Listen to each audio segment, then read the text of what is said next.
So yeah, nothing like a provocative title, right, to get everybody interested in smart glasses. So just a show of hands, and I appreciate the very packed house here. How many people actually wore Google Glass in public when it came out? Raise your hands. I don't see anybody, but okay, you did. How many people are still wearing Google Glass in public? Okay, nobody.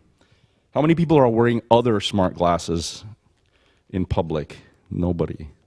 So I guess I can end my talk there. Smart glasses really are truly dead. No, actually, so to be a little bit more on the positive side, what's the problem smart glasses are actually trying to solve? It's what we see as an inevitable problem. We all have smartphone hunchback, right? Because we're going around doing this. Actually 150 times a day, I think, is the statistic that is commonly known that, people actually pull out their smartphones. But, isn't it much more human and much more natural to interact with the world by looking up at it and, rather than hunching over a smartphone? I think that's quite obvious. That's a slide I ripped off, actually, from Ori, from his study on smart glasses, because I think it actually makes a very good point. And actually, there's something that is called the mobile computing paradigm, and it's, I don't know if you guys remember these computers here. Actually, I'm old enough, unfortunately, to remember using those in the 1980s. That was a revolution, right? I mean, computing was like in a back room somewhere. We were like big mainframes, Unix-based mainframes that, were kept in a big back room, and then, you'd have like some kind of a thin client, just like a screen and a keyboard to access those. And then we had the PC coming, now it's on your desk. That whole big back room is now on your desk. So that was a pretty big deal back in the 80s. Then in the 90s, we had laptops. So some of the first laptops looked like that with like a monochrome LCD screen. Now, I didn't use that particular model, but something very similar. I remember, I think it was like a Panasonic or something. It was some brand.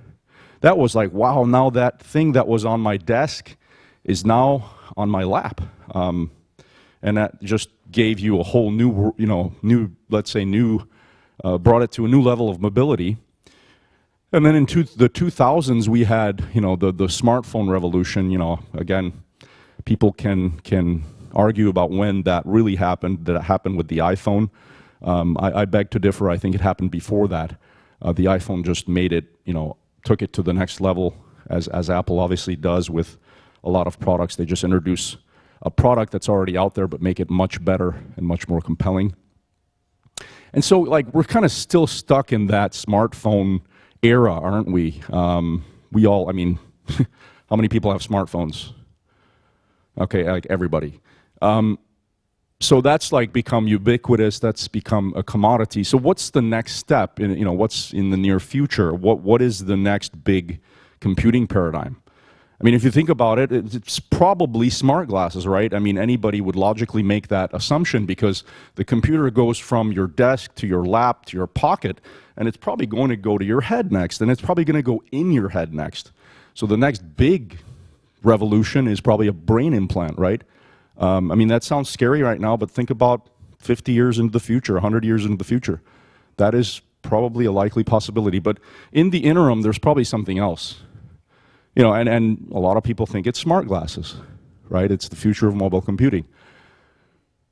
And just to take you through a brief nostalgic tour of, how these things came about. Smart glasses are not new, right? We think that, it's like brand new technology that was invented at this show. But it actually dates from, we could say 1997 was really the first smart glass. I don't know if any of you remember the Sony Glastron. I certainly don't. I wasn't involved in this segment at that time. Then there was another company. That was actually sometimes, some of them were see-through. That was actually the first mixed reality smart glasses back in 1997. Bravo, Sony, just way ahead of their time. Then there was a company called Micro Optical with a product called MyView, which actually is the genesis of Google Glass. A lot of people don't know this, but all the IP based around the the display and the optics of Google Glass come from a product that came out back in 2003 called MyView. Then we had, another milestone in our company's history. 2011, we came out with the first ClearView prototype. This was way before anybody was talking about smart glasses. These were video glasses. Okay, we were going to watch video in 3D, stereoscopic 3D. And then there was the Epson Moverio that came out around the same time. And so those were called personal viewers at the time, personal video viewers. They're not called smart glasses. And so, kudos to Epson, because they kind of bridge these two things together, right? A personal video viewer called Moverio, the name says it all, but it was also a smart glass because it was Android-based. Then we had Google Glass, obviously, big milestone for everybody in 2012. That, unfortunately, didn't end very well. And so that's, yet another failure for this industry, unfortunately, thanks to Google. But, we can't bash on them too much. They did try, and they did bring it along a little bit. We had our first smart glass product back in 2014, our first generation called Aura 1, and then, that's the Microsoft HoloLens in 2016. So those are kind of like, the past products that we've had leading up to what we have today. And, I guess I put this presentation together before the Augie Awards, and the HoloLens won the Augie Award for Best Device, so I guess, they must be doing something right. Except the fact that nobody's going to actually wear those in public. Not going to go through this in a lot of detail, but, a benchmark of what's out there, pricing, display quality, AR capability, et cetera, et cetera. There's a lot of these things out there, so that's good. That's good for the industry. A lot of people are trying, but again, most of these are ending up in the industry space. And there's actually only a few I would call legitimate players, even though there's a lot of product out there, because there is actually high barrier to entry. You have Google, Epson, Vuzix, ODG, and ourselves. There are others. I'm sorry if I missed any that play kind of in that field. I didn't put the HoloLens here because I don't think it's relevant to this slide and obviously the cost and the capabilities. But anyways, they all have severe drawbacks, right? And that's why they are currently only used in the professional segment. I made the joke earlier that we found a niche that accepts our junk, so we just kind of like, okay, let's go for the industry. Because everybody had the consumer dream of smart glasses, ourselves, Vuzix, Google, Epson, you name it. We all wanted to go for that consumer segment, but luckily we found an industry that actually wants to use our stuff, and those are things like logistics, remote maintenance, training, checklists, medical, etc. And this is our newest product called the Aura 2. So it's actually we think it's quite nice, except obviously, nobody's going to wear that one and walk around the street. Maybe we might as the tech community, but any sane person wouldn't do it. So what's the problem? I mean, what's going on here currently? What is the issue? The issue is these are dumb glasses, right? I wear dumb glasses. Actually, they're actually kind of an interesting thing. Glasses. They're a medical prosthetic. I see a lot of people in here, you're all handicapped. You're wearing a medical prosthetic on your face, just like me. But this medical prosthetic is actually not perceived as a handicap. It's actually even a fashion accessory, right? These are branded. Somebody maybe has a Gucci or a Prada. And that's kind of really weird, because that's like me walking in here with an artificial limb and saying, that's a fashion accessory, right?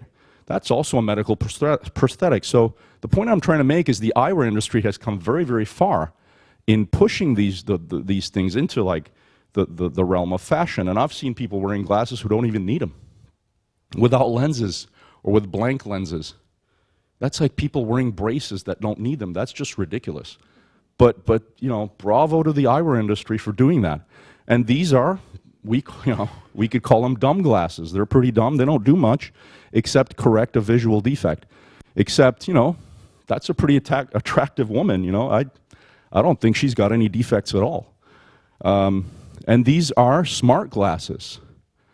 right? And the problem is that's just an equally attractive young lady, but I don't know who you'd prefer having your drinks with. I mean, for me, it's pretty clear. And this lady's wearing smart glasses, but unfortunately, they don't make her look that smart. So what smart glasses are doing, and it's kind of the issue with the tech industry, and I'm a tech person too, and we all make the mistake of saying, well, to hell with the eyewear industry, what they've done over hundreds of years. We're just going to break all that, throw it out the door, and we're going to get people to wear computers on their faces. Yeah, okay. I think we've been drinking a little too much of our own Kool-Aid, and I think Google, unfortunately, proved that point painfully for us. And so, as an industry, we should kind of probably stop beating a dead horse. There's physics involved. Moore's law does not exist for optics. We've done optics. We do this for a living. We've done it over 10 years. And shrinking the optics, it doesn't follow Moore's law. There's breakthroughs that are needed that haven't happened yet. Battery technologies, obviously the compute power. The compute power does follow Moore's law, so maybe somebody will make a processor that will fit into the back of my temples, into the little part here, that will have all the compute power that we need to do computer vision algorithms and SLAM and all that cool stuff that we all dream about in AR, but it's not going to happen tomorrow. And it's always going to happen next year, right? This is a slide from augmentedreality.org. I actually contributed to this study that we did, and that was 2016 was the major shakeup year for smart glasses. And we've been coming to this show for 8 years now, since its inception, since the beginning, and every time it's next year is the big year. Well, it hasn't happened yet, and I'm not sure it's going to happen anytime soon. But many are still chasing the dream. Microsoft, Google, Magic Leap, billions of dollars poured into this company, and then you see their patent, and they have something that looks like this. I seriously hope they don't think that consumers are going to wear something like that. I hope that's just a drawing from their patents, but unfortunately, knowing the physics involved, I don't think it's going to look like this, okay? Or at least not in the next decade. I'm predicting yet another failure, by the way, for this industry with Magic Leap. But let's be positive. Wearable devices take a long time for adoption. The first wearable tech device, it could be argued, was the wristwatch. It took a world war for the wristwatch to become commonplace. Men found wristwatches feminine until soldiers started wearing them in the First World War, and then they became cool.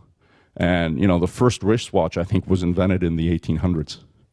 So, these things do take a long time, and by the time we start thinking smart glasses are cool, hopefully we don't need a world war to do that, but we need to give it some time. So what's our answer in the interim?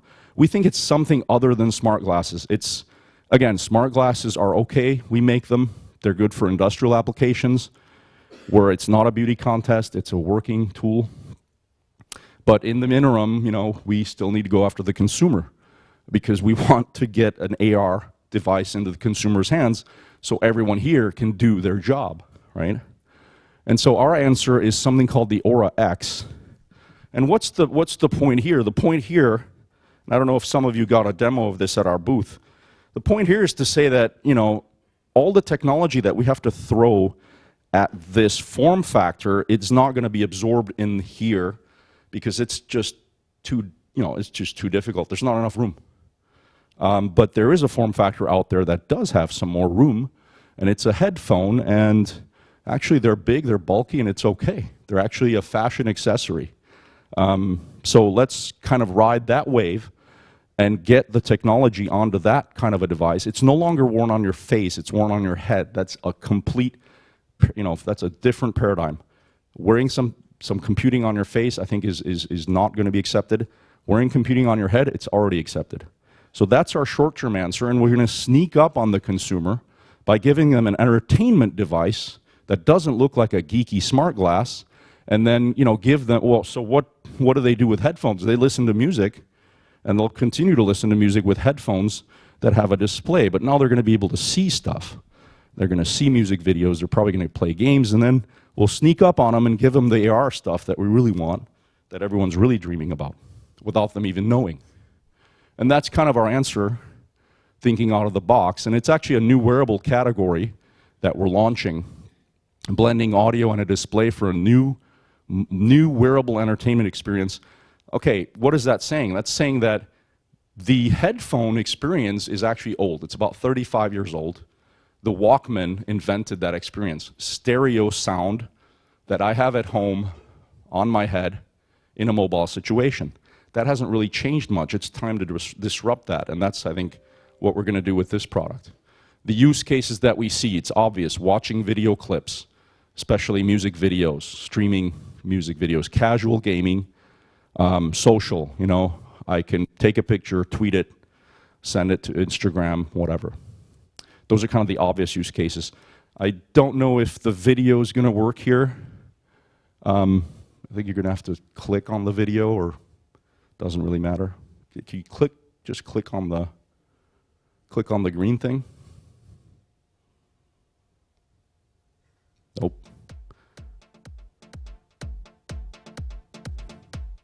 Thank you. Yeah, just like a brief video, just showing kind of the use cases we're thinking about for this device.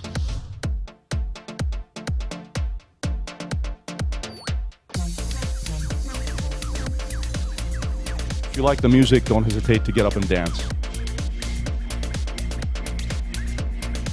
So DJs made headphones cool, right? So we have to have some kind of a DJ app here. See your music, so that's the tagline. Of course, it's not about AR. We're not, you know, we don't say anything about AR here. So if we can just go back to the presentation, and that's pretty much almost done. So not to belabor the point, but you know, we're thinking that it's time to stop beating a dead horse in this industry. I think it's already been done. Smart glasses are going to remain as a professional product for a long time. We're all for that, but I think if we want to do something in consumer, we have to think out of the box. We have to think about new form factors. Maybe this is not the only one. You know, let's invent something a little bit different, and so, you know, giving this industry a boost, because I think if we just keep chasing this dream of, you know, the smart glass that looks like this, we're going to have to wait a decade, and I don't think anybody has a decade to wait. That's it. Do we have time for questions, Chris, or?